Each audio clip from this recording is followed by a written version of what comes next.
Hey crew, it's Pitt, and we're back with the Enuma Elish. Today we're going to be digging into the fourth tablet, maybe the fifth tablet, depends on how time goes. We're going to go ahead and swap it on over. We left off with Marduk being called from the deep because Tiamat was coming in and changing things. And so, let's go ahead and we're going to read through the one on the left all the way through because it contains no added things as far as I could tell, and then we'll read through the one on the right because it does contain a little extra context. And so, the fourth tablet. They prepared for him a lordly chamber. Before his fathers as prince, he took his place. Thou art chiefest among the gods. Thy fate is unequaled. The word is anew. O Marduk, thou art chiefest among the great gods. Thy fate is unequaled. Thy word is anew. Henceforth, not without avail shall be thy command. In thy power shall it be to exalt and to abase. Established shall be thy word of thy mouth. Irresistible shall be thy command. None among the gods shall transgress thy boundary. Abundance, the desire of the shrines of the gods shall be established in thy sanctuary, even though they lack offerings. O Marduk, thou art our avenger. We give thee sovereignty over the whole world. Sit thou down in might, be exalted in thy command. Thy weapon shall never lose its power, it shall crush thy foe. O Lord, spare the life of him that putteth his trust in thee. But as for the God who began the rebellion, pour out his life. That'll be important in the next one. Then they set in the midst a garment, and unto Marduk, the firstborn, they spake, May thy fate, O Lord, be supreme among the gods, to destroy and to create. Speak thou the word, and thy command shall be fulfilled. Command now, and let the garment vanish, and speak the word again, and let the garment reappear. And then he spake with his mouth, and the garment vanished, and he commanded it, and the garment reappeared. And when the gods, his fathers, beheld the fulfillment of his word, they rejoiced, as they did homage to him, saying, Marduk is king. They bestowed upon him the scepter, and the throne, and the ring. They gave him an invincible weaponry with which to overwhelmeth the foe. Go, and cut off the life of Tiamat. Let the wind carry her blood into secret places. After the gods his fathers had decreed for the Lord his fate, they caused him to set out on the path of prosperity and success. He made ready the bow. He chose his weapon. He slung the spear upon him and fastened it. He raised the club, and in his right hand he grasped it. The bow and the quiver he hung at his side. He set the lightning in front of him. With burning flame he filled his body. He made a net to enclose the inward parts of Tiamat. The four winds he stationed so that nothing of her might escape. The south wind and the north wind, and the east wind and the west wind. He brought near to the net the gift of his father Anu. He created the evil wind, and the tempest, and the hurricane, and in the fourfold wind, and in the sevenfold wind, and the whirlwind, and the wind which had no equal. He set forth the winds which he had created, the seven of them. To disturb the inward parts of Tiamat they followed after him. And then the Lord raised the thunderbolt, his mighty weapon. He mounted the chariot, and his storm unequaled for terror. He harnessed and yoked unto it 4 horses, destructive, ferocious, overwhelming, and swift of pace. Where are their teeth? Again, when we have the dots, that means that there's not that part of the tablet. And this translation doesn't try to add what might be there. Mighty in battle, left and right. His garment was, he was clothed with terror. With overpowering brightness, his head was crowned. Then he set out, he took his way, and toward the raging Tiamat he set his face. On his lips he grasped in his hand. Then they beheld him, the gods beheld him, the gods his fathers beheld him, and the gods beheld him. As the Lord drew nigh, he gazed upon the inward parts of Tiamat. He perceived the mutterings of Kingu, her spouse. As Marduk gazed, Kingu was troubled in his gait. His will was destroyed, and his motion ceased. And the gods, his helpers, who marched by his side, beheld their leaders, and their sight was troubled. But Tiamat, she turned not her neck. With words that failed not, she uttered rebellious words. Thy coming as Lord of the gods. From their places they have gathered, in thy place are they. Then the Lord raised the thunderbolt, his mighty weapon, and against Tiamat, who was raging, thus he sent the word. Thou art become great. Thou hast exalted thyself on high, and thy heart hath prompted thee to call to battle. Their fathers, their thou hatest. Thou hast exalted Kingu to be thy spouse, thou hast him, that even as Anu he should issue decrees. Thou hast followed after evil, and against the God my father thou hast contrived the wicked plan. Let then thy host be equipped, let thy weapons be girded on. Stand I, and thou, let us join in battle. And when Tiamat heard these words, she was like one possessed. She lost her reason. Tiamat uttered wild, piercing cries. She trembled and shook to her very foundations. She recited an incantation and pronounced her spell. And the gods of the battle cried out for their weapons. They then advanced Tiamat and Marduk, the counselor of the gods. To the fight they came on, to the battle they drew nigh. The Lord spread out his net and caught her. The evil wind that was behind him he let loose in her face. As Tiamat opened her mouth to its full extent, he drove in the evil wind, while as yet she had not shut her lips. The terrible winds filled her belly, and her courage was taken from her, and her mouth opened wide. He seized the spear and burst her belly. He severed her inward parts and pierced her heart. He overcame her and cut off her life. He cast down her body and stood upon it. Then when he had slain Tiamat, the leader, her might was broken, her host was scattered, and the gods, her helpers, who marched by her side, trembled and were afraid and turned back. They took flight to save their lives, but they were surrounded so that they could not escape. He took them captive, he broke their weapons. In the net they were caught, and in the snare they sat down. Of the world they filled with cries of grief. They received punishment for him. They were held in bondage. And on the 11 creatures which she had filled with the power of striking terror, upon the troops of devils who marched at her, he brought affliction. Their strength them in their opposition, he trampled under his feet. Moreover, Kingu, who had been exalted over them, he conquered, and with the god Dugga, he counted him. He took from him the tablets of destiny that were not rightly his. He sealed them with a seal, and in his own breast he laid them. Now, after the hero Marduk had conquered and cast down his enemies, and made the arrogant foe even like, they had fully assembled to Ansar's triumph over the enemy. They had attained the purpose of Niburu. Over the captive gods he strengthened his durance, and into Tiamat, whom he had bad conquered, be returned. And the Lord stood upon Tiamat's hinder parts, and with his merciless club he smashed her skull. He cut through the channels of her blood, and he made the north wind bear it away into secret places. His father beheld, and they rejoiced and were glad. His presents and gifts they brought upon him. Then the Lord rested, gazing upon her dead body, while he divided the flesh of thee, and devised a cunning plan. He split her up like a flat fish into 2 halves. One half of her he established as a covering for heaven. He fixed a bolt. He stationed a watchman, and bade them not to let her waters come forth. He passed through the heavens. He surveyed the regions thereof. And over against the deep he set a dwelling of Niburu. And the Lord measured the structure of the deep. He founded Isarah, a mansion like unto it. The mansion of Isarah, which he created as heaven, he caused Anu, Bel, and Yah in their districts to inhabit. Okay, so that is the first one. Now we're going to go into the second one. We will stop and discuss things as we go along in this one. One second, let me have some water real quick. So they set up a throne for Marduk, and he sat down facing his forefathers to receive government. Now, I firmly believe that this is in the heavens and not on the planet. I know that that is not everybody's take on it. It is not just my take on it. I hold that the planets are different, and this is where Tiamat gets confusing, because before Tiamat was not really described as too corporeal, so I was going with the galactic currency. But here, either we're talking about a different god and it is misnamed, or Tiamat is one of the planets, which does not really fit with the first 3 tablets as we've gone through. I think I've laid that out fairly well.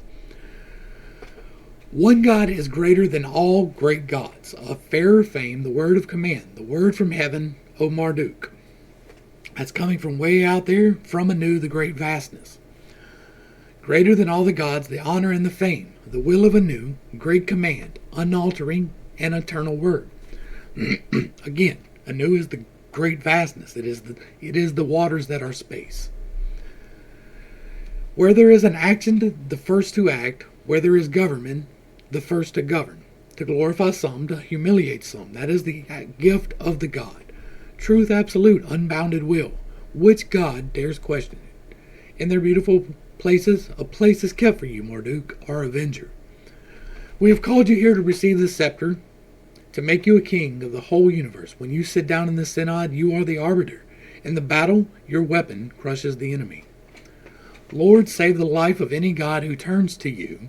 But as for the one who grasped evil, let his life drain out. Now, if we're talking about Tiamat, and so far Tiamat has been a feminine force, then why is the turn to face against not? I mean, I guess you could be talking about Kingu, but Kingu is not the one that turned his face, right? Tiamat turned his face against the rest of creation, is causing all these problems, and that could very well be caused by a planet, right? It could be caused. Let's go ahead and swap it on over, and we'll look at Blender real quick. If I can pull up the right screen there. Hold on. There we go. Alright, so we're looking at space, and so far, right, I have said Apsu was the primeval dust, and Tiamat is the galactic currency. Lamu and Lahamu seem to be these two planets. Ansar and Kishar are these two planets. Tiamat could very well be this really large planet right here that becomes Earth, Mars, and Venus. Niburu, Marduk, in my opinion, comes from outside and disrupts. It changes the course, it sets the course of the planets. Just to get a good firm base on where we're at in space itself. And so, the conjurer then sent a kind of apparition and made it appear in front of him. And they said to Marduk, the firstborn son, Lord, your word among the guard arbitrates, destroys, creates. Then speak again. Speak, and this apparition will disappear. Speak again, and it will appear. So we have here, this is a garment, and here it is an apparition. I think what this is the electromagnetic kineticism, right? When you pass through resistance, it creates heat, and the heat can sometimes become visible, right? It hits the spectrum where humans, or whatever is observing, can visually see the heat. That is what's happening in stars. That's what's happening, and so from that point, I think that they being affected by Tiamat started to glow, because the area and the electromagnetics were agitated to a point where it was becoming visible to humans or whoever was watching. And then when Marduk comes in, he disrupts that. And he takes away the glow, and then it comes back because there's still electromagnetic problems, right? He pulls some of the electromagnetism to him, but as he gets closer, it reappears. That is my interpretation of this. I could be wrong. I always hold the chance that I might be wrong. You have to really work to convince me of that sometimes, but I do hold the chance. You can't come at me with arguments that I've already considered. Lord, your word among the gods arbitrates, destroys, creates. Then speak again, and this apparition will disappear. Well, then speak, and it will disappear. Speak again, and it will appear. He spoke, and the apparition disappeared. Then he spoke, and it appeared again. And when the gods had proved his word, they cried to him. They blessed him and cried, Marduk is king. They robed him in robes of a king, the scepter and the throne they gave him, the matchless war weapons as a shield against the adversary. Be off, slit life from Tiamat, and may the winds carry her blood to the world's secret ends. The old gods had assigned to Bel what he would be and what he should do, always conquering, always succeeding. Who is Bel? We haven't seen Bel so far. I'm assuming that this means Marduk. Why Bel? The Baal? Is that what we're looking at here? I don't recall another reference to Bel. And then Marduk made a bow and strung it to be his own weapon. He set the arrow against the bowstring, and in his right hand he grasped the mace and lifted it up. Bow and quiver hung at his side. Lightnings played in front of him, and he was altogether an incandescence. Again, this to me is a visualization of the agitation of the harmonics, right? This is, the bow is not a literal bow, it's a planet, but it is a bow-shaped thing. There are various pictographs throughout history that show that, and we will eventually get to those. I don't have them pulled up, and I'm not going to go look for them right now, but eventually we will get to that. The mace, the same thing, right? How do you hold a bow and a mace as a weapon, right? You can't shoot a bow if you're holding a mace in your right hand. You can have the bow in your left hand, and you can have the mace in your right hand, but you can't use either one effectively if you do, right? And so you can't really swing the mace if your balance isn't right with this, and you can't draw the bow if you've got the mace in your other hand. What are you going to do, shoot the mace at him? It's a symbology that there was a bow-shaped thing off in the left and a mace-shaped thing off in the right. And those are the things that we can see in the pictographs throughout history. He netted a snare, and the altogether incandescence is the garment, right? That is it glowing around him. Like he is getting on fire as he draws closer in. You can see it more. All of a sudden it appears in the sky. All of a sudden there is a sign in the sky that brings great desolation to people. It changes things. It makes things different. He netted a net. He snared for Tiamat. The winds from the quarters held it, south wind, north wind, east wind, west, and no part of Tiamat could escape. With the net, the gift of Anu, he held close to his side, he himself raised up. Imhulu, the atrocious wind, the tempest, the whirlwind, the hurricane, the wind of 4 and the wind of 7, the tumid wind, worst of all. Again, we have slightly different, right? He stations the 4 winds here, north, south, east, and west, and then he brings the gift of his father, the evil wind, the tempest, and the hurricane, the 4-fold, the 7-fold, and the whirlwind, the wind that has no equal. In the process of disturbing the electroharmonics of the entirety of the universe, he created some winds. And first, the wind is small. It's an evil wind. It's not coming from the right direction, right? It's probably coming straight down. And then the tempest, and then a hurricane, and the 4-fold wind and the 7 wind and the whirlwind. Well, the 4-fold winds, like, I'm assuming like a very strong wind coming in one direction, and the 7-fold wind is almost double that strength, and the whirlwind sounds like a tornado to me. And the wind which had no equal, well, that's something we haven't even seen yet, right? They have. All 7 winds were created and released into the savage guts of Tiamat. They towered behind him, and then the tornado. Okay, so this could be discharged into the planet, which causes the destruction, or this could be discharged into the galactic current sheet, which causes destruction, right? Creation is created from the magnetics. It is brought into being by electricity. And I think that this interaction is creating more things. I'm not sure if Tiamat is a planet or just the current sheet's contents that get disrupted, right? It could be either one, and I don't want to be firm on either one. It seems to me, going by the previous 3 tablets, that Tiamat is not a planet. It is a force that comes in. It has mass, right? The electromagnetics are holding things together. It is a sheet, you can see it, but it gets disrupted. And part of what it's done is it's captured Kingu, and Kingu rides out in front of it because the harmonics keeps it in front. And that point of Kingu is shooting out the ground, right? The electric current from the current sheet is being discharged through Kingu into the various gods that are in the universe, in our solar system. All right. The 7 winds were created and released to savage the guts of Tiamat, and they towered behind him. Then the tornado. Abuba, the last great ally, the signal for assault, he lifted up. He mounted the storm, his terrible chariot, reins hitched to the side. Yoked 4 in hand, the appalling team, sharp, poison teeth, the killer, the pitiless, trampler, haste. They knew arts of plunder, skills of murder. He posted on his right the batterer, best in the melee, and on his right the battle fury, that blasts the bravest.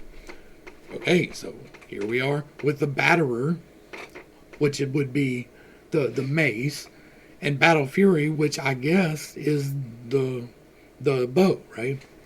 Again, you cannot use these weapons effectively. Lapped in this armor, a leaping terror, a ghostly aureole, with a magic word clenched between his lips, a healing plant pressed in his palm, the Lord struck out. He took his route towards the rising sound of Tiamat's rage and all the gods beside. His fathers of the fathers of the gods pressed in around him, and the Lord approached Tiamat. Another thing about the weapons is you don't see the weapons being used.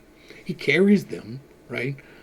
But he uses the winds as his destructive force, at least so far, right? We may wind up reading more later that he doesn't, but for now, the attack he is giving is not with the weapons that he's holding. It's because they're not really weapons, right? They're discharge points. He surveyed her, scanning the deep. He sounded the plan of Kingu to her consort. But so soon as Kingu sees him, he falters, flusters, and the friendly gods who fill the ranks beside him, when they saw the brave hero, their eyes suddenly blurred. That points to me as this is once again becoming illuminated, and you really can't see as well, right? Because the heavens once again become fogged due to the conflict. And that's what I think it's meaning when it says that their eyes are blurred, is that they are becoming enshrouded in a fog, so to speak.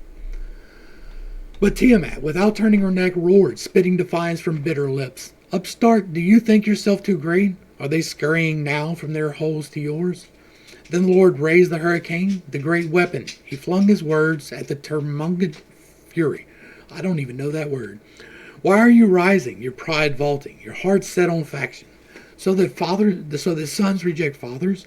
Mother of all, why did you have to mother war? You made that bungler your husband Kingu. You gave him the rank, not his by right, of Anu. You have abused the gods, my ancestors. In bitter malevolence, you threatened Anshar, the king of the gods. You have marshaled forces for battle, prepared the war tackle. Stand up alone, and we will fight you, you and I alone, in battle. And when Tiamat heard him, her wits scattered, and she was possessed and shrieked aloud. Her legs shook from the crotch down. She gabbled spells, muttered maledictions, while the gods of war sharpened their weapons. And then they met Marduk, the cleverest of gods, and Tiamat grappled alone in single fight. Again, if she has Kingu, why is Kingu not in the middle of the fight, right? We're not talking about here on the world. We're talking about a discharge directly into Tiamat. He skips Kingu. And the Lord shot his net to entangle Tiamat, and the pursuing tumid wind, Imhulu, came in from behind and beat in her face. And when the mouth gaped open to suck him down, he drove Imhulu in, so that the mouth would not shut, but wind raged through her belly, her carcass blown up to mess it. She gaped, and now he shot the arrow that split the belly, that pierced the gut and cut the wound. So now we're looking at the left hand discharging and blowing something up, right? It pierces the gut, it goes into her and cuts the wound. Maybe she starts bleeding matter now, right? Maybe it's a planet and it's starting to dissolve now. That's impossible too. Now that the Lord had conquered Tiamat, he ended her life. He flung her down and straddled the carcass. The leader was dead, Tiamat was dead, her rout was shattered, and her band dispersed. Those gods who had marched beside her now quaked in terror, and to save their own lives, if they could, they turned their backs on danger. But they were surrounded, held in a tight circle, and there was no way out. He smashed their weapons and tossed them into the net. They found themselves inside the snare. They wept in holes and hid in corners, suffering the wrath of God. I think the net is gravity, right? What we consider gravity. Like, we don't have a firm grasp on what gravity is.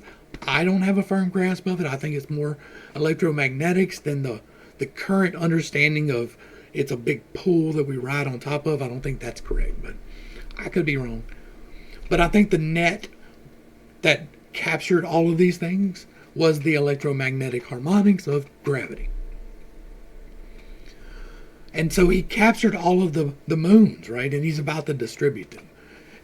And when they resisted, he put in chains the 11 monsters, Tiamat's unholy brood, and all their murderous armaments. The demoniac band that has marched in front of her, he trampled into the ground. Now, also, this could be the placing of the constellations, right? Trampled them into the ground of the horizon that you can see. That is a stretch. I'm not firm, right? I'm not trying to say this is absolutely correct. It is just something that could be. But Kingu, the usurper, he, chief among them, he bound and made death's god. He took the tables of fate, usurped without right, and sealed them with his seal to wear on his own breast. And when it was accomplished, the adversary vanquished, the haughty enemy humiliated. When the triumph of Anshar was accomplished on the enemy, and the will of Niburu was fulfilled, the brave Marduk tightened the ropes of the prisoners. He turned back to where Tiamat lay bound. He straddled the legs and smashed her skull, for the mace was merciless. He severed the arteries, and the blood streamed down the north wind to the unknown ends of the world. The blood streaming out, I believe, is the formation of the asteroid belt. It is the formation of Mercury, Venus, Earth, and possibly Mars, right? He severed the arteries, and the blood streamed down the north wind to the unknown ends of the world. And when the gods saw all this, they laughed out loud, and they sent him presents. They sent him their thankful tributes. The Lord rested. He gazed at the huge body, pondering how to use it, what to create from the dead carcass. He split it apart like a cockleshell. With the upper half he constructed the arc of the sky. He pulled down the bar and set a watch on the waters, so they should never escape. So again, this seems like this is the formation of the earth, right? He crossed the sky to survey the infinite distance. He stationed himself above Apsu, that Apsu, built by Niburu, over the old abyss, which he now surveyed, measuring out and marking it. This could be if Apsu, right? Apsu was the primeval dust.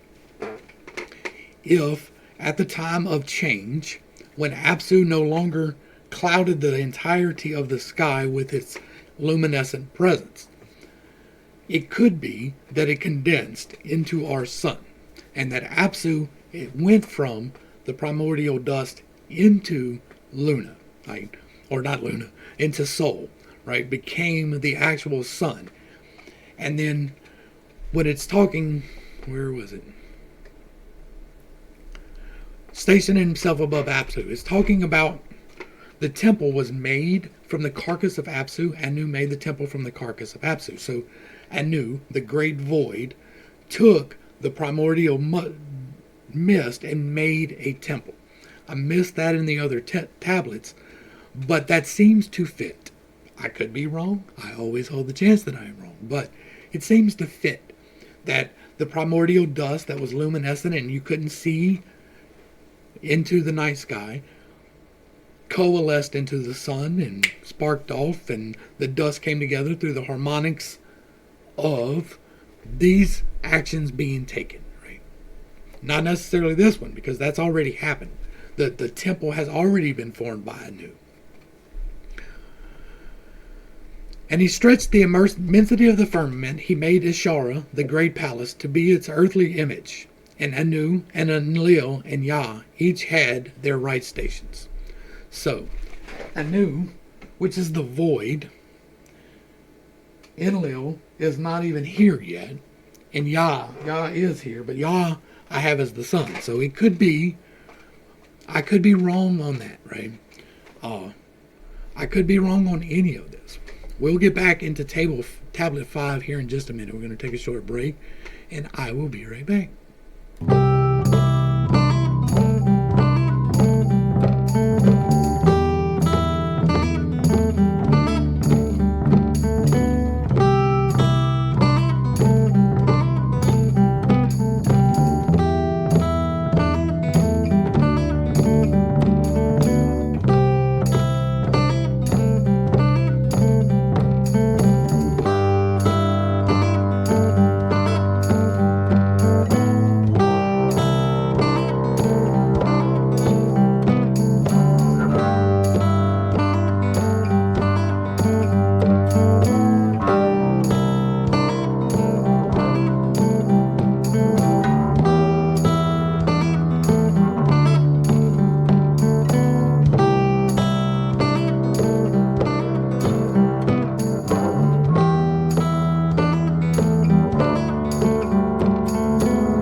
Alright, so we're back with the fifth tablet. Now, these names get muddled. They seem to get confused a little bit. That's why I'm not sure on who's actually the son, right? It seems to me to be Yah from the ones that we've seen prior to this. But as we get into the fifth tablet, it gets a little bit wonky. So let's look at it and see what's going on. We're going to, again, read through the one on the left, and then we'll stop and discuss on the one on the right. He, Marduk, made the stations for the great gods, the stars their images, as the stars of the zodiac he fixed. He ordained the year, and into sections he divided it. For the 12 months he fixed 3 stars, after he had, the days of the year, images. He founded the station of Niburu, the planet Jupiter, that is, added, to determine their bounds, that none might err or go astray. He set the station of Bel and Yah along with him. He opened great gates on both sides. He made strong the bolt on the left and on the right. In the midst thereof he fixed the zenith, the moon god he caused to shine forth. The night he entrusted to him. He appointed him a being of the night to determine the days. Every month without ceasing, with the crown he covered him, saying, At the beginning of the month, when thou shinest upon the lands, thou commandest the horns to determine 6 days, and on the 7th day to divide the crown. On the 14th day thou shalt stand opposite the half. And when the sun god on the foundation of heaven, thee thou shalt cause to, and thou shalt make his. Unto the path of the sun god shalt thou cause to draw nigh. And on the day thou shalt stand opposite, and the sun god shall to traverse her way. Thou shalt cause to draw nigh, and thou shalt judge the right to destroy. Nearly 50 lines are lost here. The gods, his fathers, beheld the net with which he had made. They beheld the bow and how its work was accomplished. They praised the work which he had done.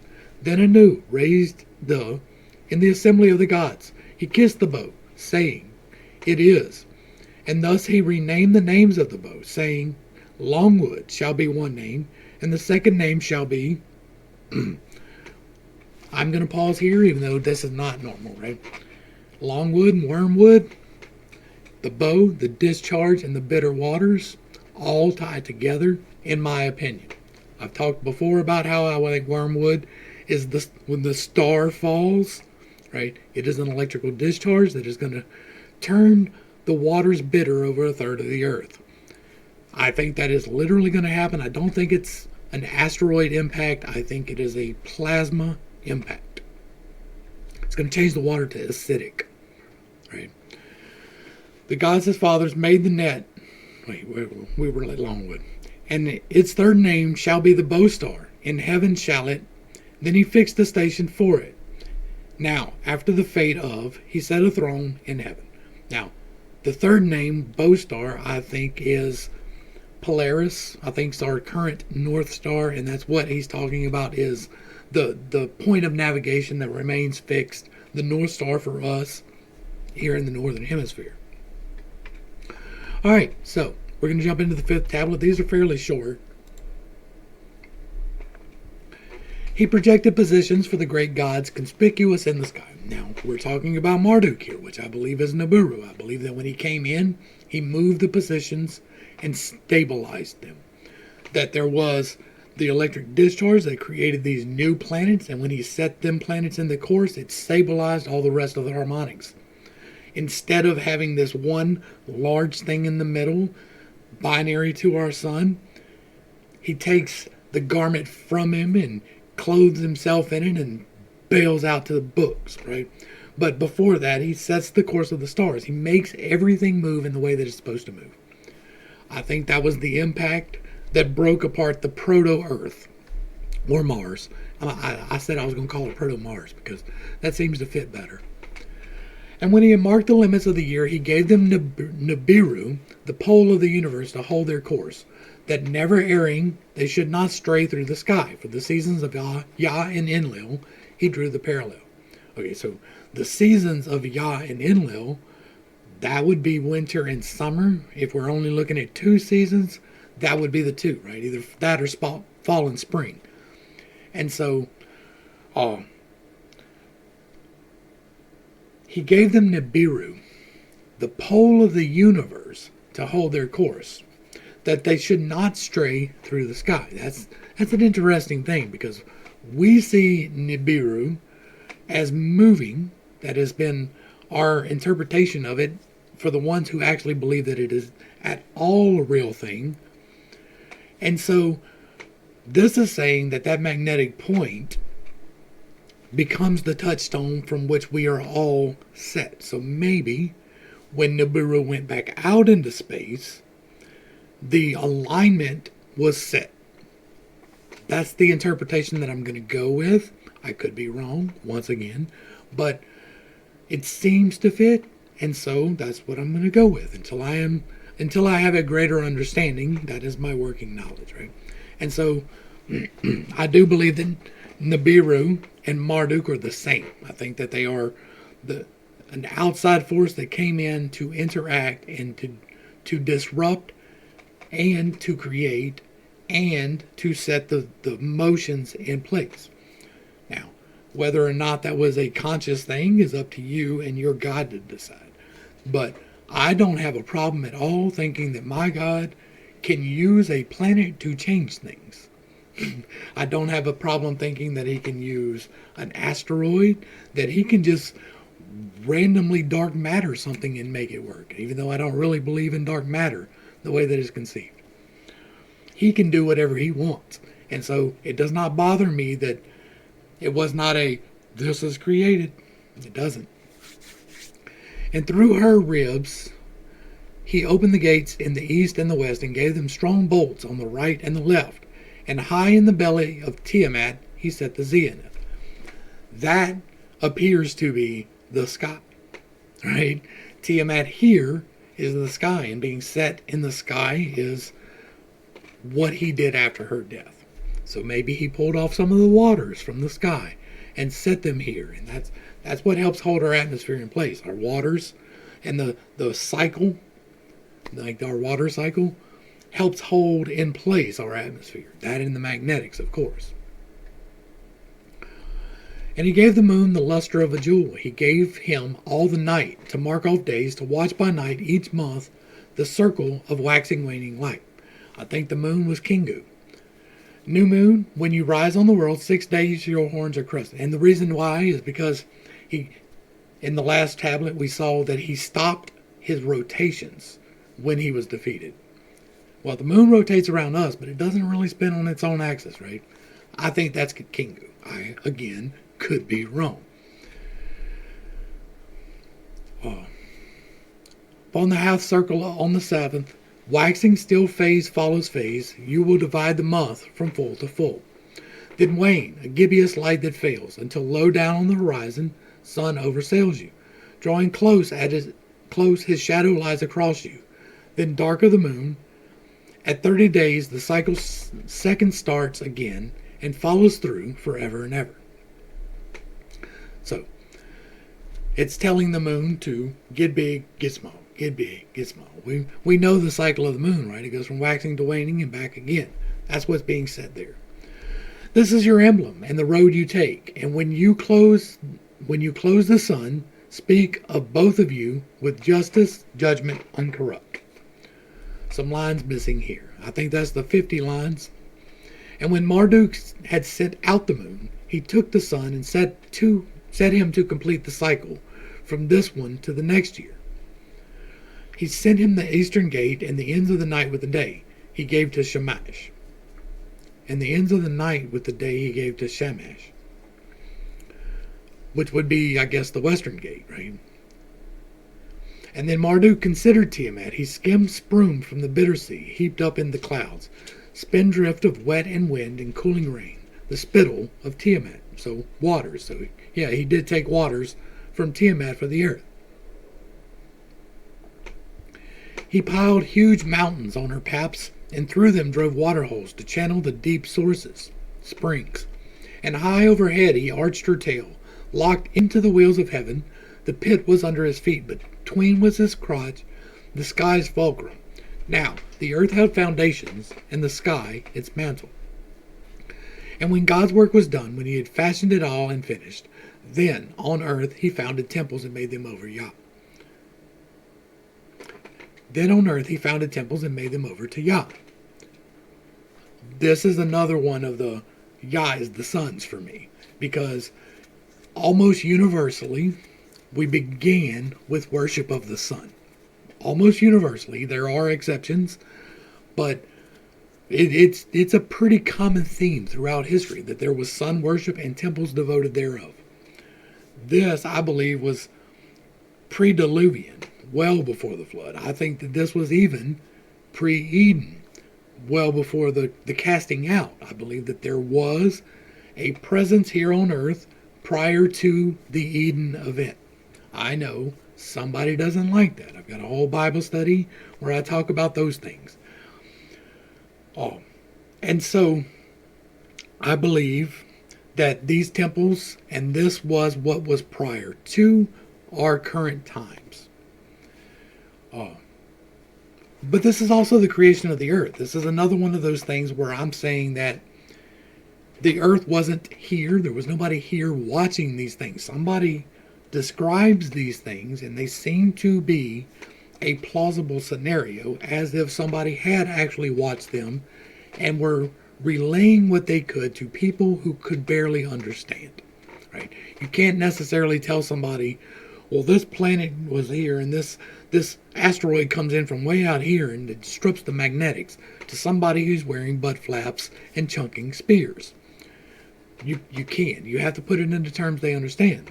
Arrows and maces and things of that nature. And so, while this is recorded, I don't believe that there was anybody on this planet to witness these things. And this is talking about the earth literally being formed right now. We've already had these other gods, and we've already had all of this. But now, after this Marduk going to meet Tiamat, then we get the earth, and then everything settles out. And then we get religion, and then we start worshiping the sun. Alright. But the temples of destiny taken from Kingu, he returned as a first greeting to Anu. Returned as a first greeting to Anu. Well, Anu is the void, right? Dark plasma. And those gods who hung up their weapons defeated, whom he scattered, now fettered, he drove into his presence the father of the gods. And so, this is talking about setting the courses, right? This is talking about making them do their orbits. The gods who hung up their weapons defeated are no longer discharging the plasmas. The tablets of destiny taken from Kingu, right? We saw that prior to this. Kingu was set in place. He was not allowed to rotate anymore. And he took the glory that Kingu had, the discharge, onto himself. And then he returns it to Anu, the void. So he comes in, he makes his loop, and he goes back out. He'll be back.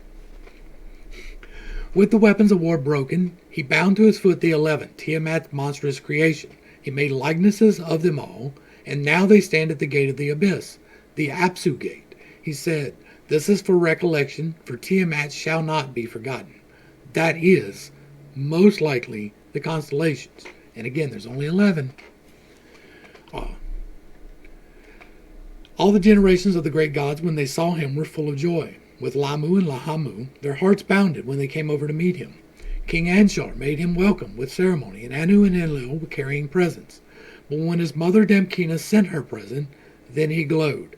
An incandescence lit his face. Again, we're seeing when he's on his way back out, they all make obeisance, right? They all wobble just a little bit, not as much as before, because he is farther away. Damkina makes him glow again. So he's on his way out and he's glowing. He's not getting closer to the sun. He's on his way out and he's glowing. It's the friction caused by the magnetics. And yes, I understand that would have to be massive magnetics to be visible, right? He gave to her servant Usmu, who brought the greeting, charge of the secret house of Apsu. He made him a warden of the sanctuaries of Eridu. All the heavenly gods were there. All the Agigi fell prostrate in front of him. All that were there of the Anunnaki kissed his feet. The whole order came together to worship. They stood in front of him. They bowed and shouted, "He is king indeed." When all the gods and their generations were drunk and the glamour of the manhood of Marduk. When they had seen his clothing spoiled of the dust of battle, then they made their act of obedience. So, this implies to me that the Anunnaki are the gods, right? The planets, not necessarily on the earth. That contradicts directly what we'll get to in later. But maybe they were disrupted too. Maybe they were in a ship above everything, observing this. Maybe they were on Niburu. I find that really, really difficult to believe for reasons we'll get into at the wrap-up, right? I find it really hard to believe that people were living on Niburu, especially humans that evolved into the Anunnaki, right? That's the supposition, that humans were split and that the Anunnaki evolved and they came here and they created us through genetic manipulation by adding their genes to us. It's not entirely impossible, but here it seems like it is referring to the Anunnaki as the gods, right? This is Kinsar and Anshar. This is Lamu and Lahamu. They are the Anunnaki. They are the ones who are now at the end of it giving their obedience. He bathed and put on clean robes, for he was their king. A glory was around his head, and in his right hand he held the mace of war, in his left he grasped the scepter of peace, the bow unslung on his back. He held the net, and his glory touched the abyss. He mounted the throne raised up in the temple. Damkina and Yah and all the great gods, all the Agigi shouted. In time past, Marduk meant only the beloved son, but now he is the king indeed. This is so. They shouted together, Great Lord of the universe, this is his name, in him we trust. And when it was done, they had made Marduk their king. They pronounced peace and happiness for him. Over your houses you keep unceasing watch, and all you wish from us, that will be done. Marduk considered and began to speak to the gods assembled in his presence. This is what he said. In the former time, you inhabited the void above the abyss, but I have made earth as the mirror of heaven. I have consolidated the soil for the foundations, and there I will build my city, my beloved home. A holy precinct shall be established with sacred halls for the presence of the king. And when you come up from the deep to join the synod, you will find lodging and sleep by night. When others from heaven descend to the assembly, you too will find lodging and sleep by night. Babylon, the home of the gods, the master of all crafts, shall build it according to my plan. And this is the point, where we start going from up there to down here. As above, so below. This is the point where the the turning into human entities, the gods in the heaven, becomes turning them into human entities on the earth below. He's saying that he will create on the earth, which he has just created, a place called Babylon. Now, this is another one of the conundrums, right? For me, right? This is a logical problem for me. If this is actually dictated, then the timeline that I believe is not correct, right?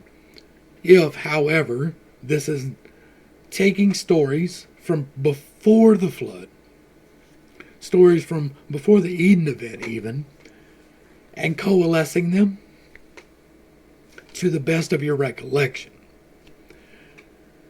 then this fits. I know that is a stretch. It is one I am willing to make because I believe that the disaster cycle is a real thing. I think the 12,000 year, give or take 800 or so, is a real thing. And that the galactic current sheet and Niburu will come back and it will discharge and we will get wormwood. Babylon will be destroyed, right, in a day. That's what it says. Babylon, the home of gods, could be here the entirety of the earth. That is, again, a stretch. I understand that. But it could be not talking about a single city where you will find lodging, but a place where lodging can be found, which is the earth itself. Wherever you go upon the earth, you will find the dirt to rest your head. Yes, it is a stretch. Yes, I understand that. You have given your Babylon a lucky name. Wait, we're not there yet. Masters of all crafts shall build it according to my plan. And when the older of the gods had heard this speech, they still had one question to ask. Over these things that your hands have formed, who will administer law? Over all this earth that you have made, who is to sit in judgment? You have given your Babylon a lucky name. Let it be our home forever. Let the fallen gods day after day serve us. As we enforce your will, let no one else usurp our office. Now, I did not bring the reference up, but if you go back to the first video, where we pulled up an alternative rotation of the universe, right? And how it appears, if you watch that video, which you absolutely should, that things are revolving around us as much as the sun. Right? We are all moving in space. We are all revolving independently, but the cycles seem to be centered around different places. And there seems to be a center over here with the earth and a center over here with the sun. And while the earth rotates around the sun, other things appear to somewhat rotate around the earth. In that particular model, it appears that the earth remains stationary as it moves forward, right? So it's not wobbling over here and going there where the other ones are circling around it. That is just that one model, but it's a lot better fit than the current standard one. And so, this right here, this seems to be a confirmation of that particular theory. Who is to sit in? You have given over Babylon a lucky name. Let it be our home forever. Let the fallen gods serve us. That, with a stretch, could mean the planet is revolving around us. I'm not trying to go back to Copernican or pre-Copernican, flat Earth, geocentric, right? That's not what I'm trying to do, but that other model seems to show something that is somewhat different than the current model. And Marduk, Tiamat's conqueror, was glad. The bargain was good. He went on speaking his arrogant words, explaining it all to the gods. They will perform this service day after day, and you shall enforce my will as law. Then the gods worshipped in front of him, and to him again, to the king of the whole universe, they cried aloud. This great Lord was once our son, now he is our king.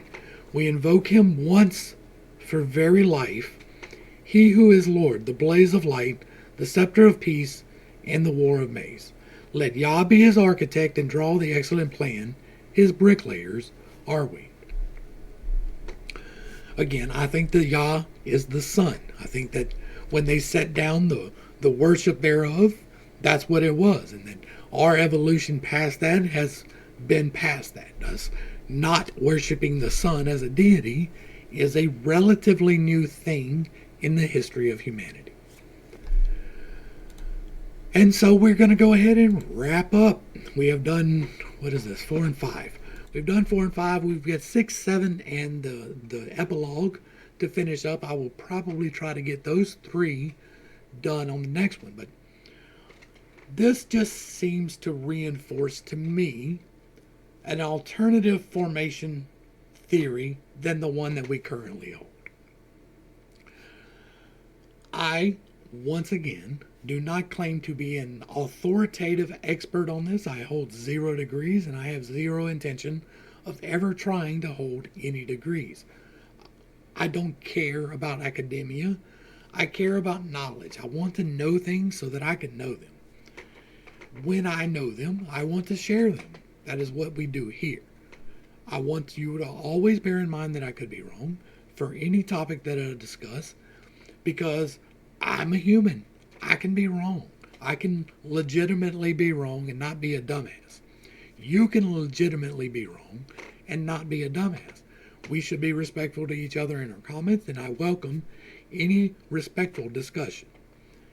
I have considered many facts on any topic that I discuss. I am one of those people who sees the possibilities and filters them down to one. I have recently had people talking about, well, you this, you that, you this, you that. And they use arguments that I've already considered. I am not going back to rehash arguments, right? I'm here to tell you what I've seen, to learn if you have something new. But if it is old information, there's no need to rehash it. You can. I welcome the algorithm, but don't expect me to change my mind based off of old interpretations of things. And so we're going to wrap this up. Hopefully I brought a little bit of enlightenment and not too much confusion to a difficult topic. This is not something that I am even all that firm on. It's something that I am wrapping my head around, and as I am talking to you and we are expounding upon these issues, I learn more. And as I learn more, I'm happier. So that's the thing. To the crew, thanks for hanging out. I appreciate every single minute that you are here with me, and I am praying for you every single day. Until next time, I love you. You are perfect, whole, and complete just the way that you are. And this has been pittstake. Peace.